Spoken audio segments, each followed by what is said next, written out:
Olá, olá, olá, pessoal. Nossa reflexão de hoje é em cima da seguinte pergunta: em que está a sua esperança?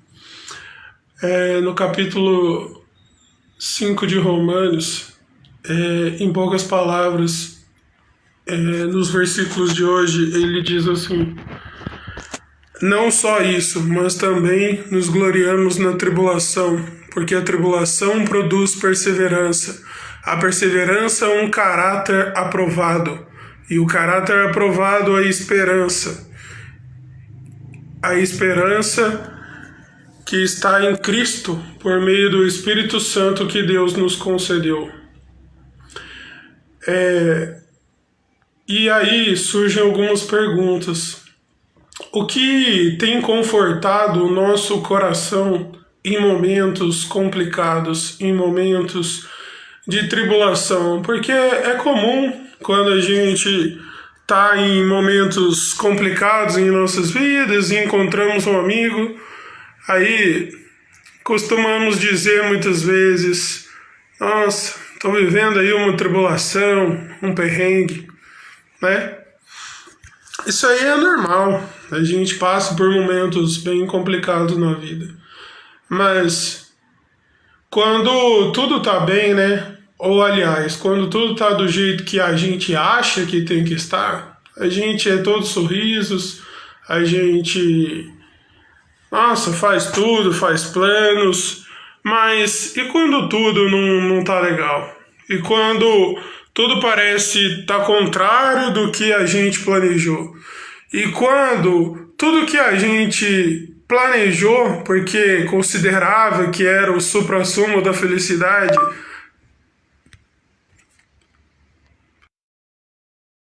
considerava o suprassumo da felicidade, deu errado, né? Como passa a ser o nosso comportamento, a nossa visão em relação à vida sobre isso tudo? Porque é natural, muitas vezes, a gente investir em certos planos durante anos, 20, 30, 40 anos, e a gente achar que aquilo deu certo ou está dando certo. Mas e quando tudo desmorona? Como fica a nossa atitude? Como fica a nossa perspectiva em relação à vida? E principalmente, como fica a nossa perspectiva em relação a Deus? A reflexão de hoje vai ajudar a nos conduzir em algo bem profundo sobre a relação das tribulações com Deus. Porque veja só o que o versículo diz, né? O texto diz, não sou eu que estou dizendo. Mas não só isso, também nos gloriamos na tribulação, nas tribulações.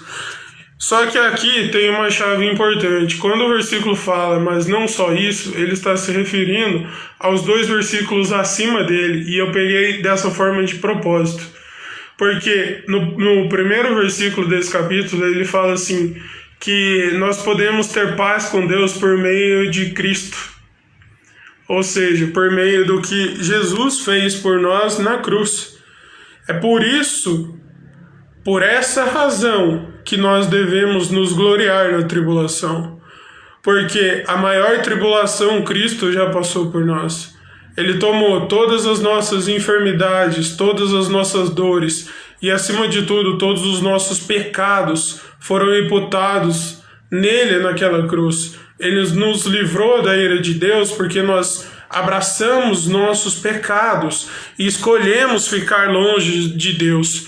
Mas por intermédio desse sacrifício de Cristo na cruz, é o que possibilita a paz com Deus novamente. Então é por isso que o versículo diz, mas não só isso, o que? A paz com Deus que foi conquistada por Cristo, por meio de Cristo, mas nos gloriamos nas tribulações. Sabe, é curioso, quando a gente pesquisa um pouco sobre o significado de tribulação, a gente encontra até coisas do tipo oprimir, apertar, prensa de espremer grãos, né? Em momentos difíceis a gente se sente pressionado, né? Não é verdade? E é nesse momento difícil que vai sair o que realmente está dentro de nós. Vai sair o que realmente a gente é. Porque mesmo a gente estando numa condição deplorável, mas externamente tudo parece estar do jeito que a gente idealiza, a gente não reconhece a nossa própria miséria, a gente não reconhece o quão miseráveis somos, o quão distante de Deus estamos, o quão abraçando o mal estamos, e isso tem nos afastado de Deus. Nós não temos esse discernimento, mas por meio da paz com Deus, essas tribulações não serão as piores coisas que poderão nos acontecer. Porque a pior coisa que pode nos acontecer é não estar em paz com Deus. É isso que eu aprendo nesses versículos. E continuando, ele diz: e a tribulação produz perseverança. Aqui é curioso, né? Porque muitas vezes a gente persevera em coisas desnecessárias, né? A gente persevera em amizades que só estão nos destruindo, em relacionamentos abusivos, em relacionamentos tóxicos. E eu não estou aqui falando uma questão de autoajuda, não. Estou realmente tentando abrir os nossos olhos, porque muitas vezes a gente persevera em coisas, a gente coloca força em coisas que nos conduzem mais distante de Deus ainda e a gente não percebe. Sabe, aquela amizade que a gente passa a fingir um status que nunca teve só para agradar determinadas companhias, só para se sentir aceito por determinadas pessoas. Mas veja só, no momento que os pecados estavam imputados sobre Jesus naquela cruz, ele foi desprezado por Deus, porque o pecado não coexiste com a santidade de Deus. Ele foi desprezado por Deus, mas não porque Deus nunca o amou, mas porque por meio dele nós podemos ser aceitos por Deus novamente. Única e exclusivamente por meio do sacrifício de Cristo, a gente pode ser aceito por Deus novamente, a gente pode ter essa paz com Deus novamente. E aqui ficam algumas perguntas: em que realmente temos perseverado? Em que temos colocado o nosso empenho, a nossa espera? E a continuação fala que a perseverança produz um caráter aprovado.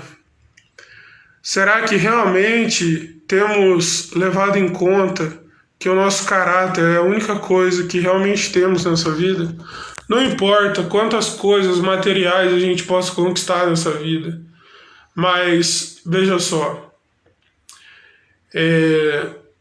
teve uma situação bem prática na Bíblia que uma pessoa que fazia coisas para enganar pessoas, né, de adivinhações e tudo mais, isso é completamente contrário a Deus. E ele, quando viu o manifestar do Espírito Santo, ele quis barganhar com Pedro e os outros. Ele falou assim: quanto custa isso aí? Sabe, esse tipo de caráter é o caráter que Deus desaprova. Mas se a gente persevera pelo motivo certo, a gente terá um caráter aprovado perante Deus, não importando se pessoas não reconhecem isso em nós, não importando se pessoas nos desprezam ou zombam de nossas vidas. Mas esse caráter aprovado diante de Deus, ele produz a verdadeira esperança, porque isso nos remete ao começo aqui. A paz com Deus, que foi selada por meio do Espírito Santo. Muitas vezes a gente procura as igrejas, os templos, a gente procura Deus.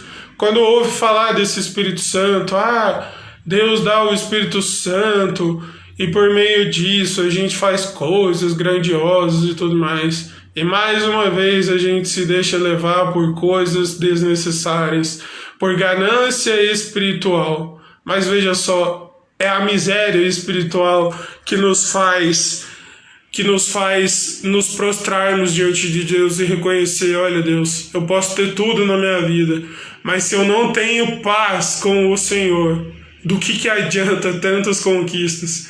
Isso serão coisas extremamente passageiras, superficiais, desnecessárias.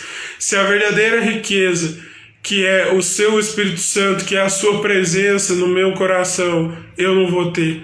Do que vai importar, como diz a própria Bíblia, conquistar o mundo inteiro e perder a alma, ou seja, ter o caráter desaprovado, perseverar por algo que nos conduz cada vez mais distantes de Deus, mas que as tribulações que você está passando hoje na sua vida possam produzir uma perseverança, mas a perseverança no sentido de que Cristo perseverou por cada um que crê realmente nele. Não adianta falar da boca para fora sobre a cruz, mas é preciso crer no coração, porque como o versículo final diz, por meio do Espírito Santo que foi derramado em nossos corações.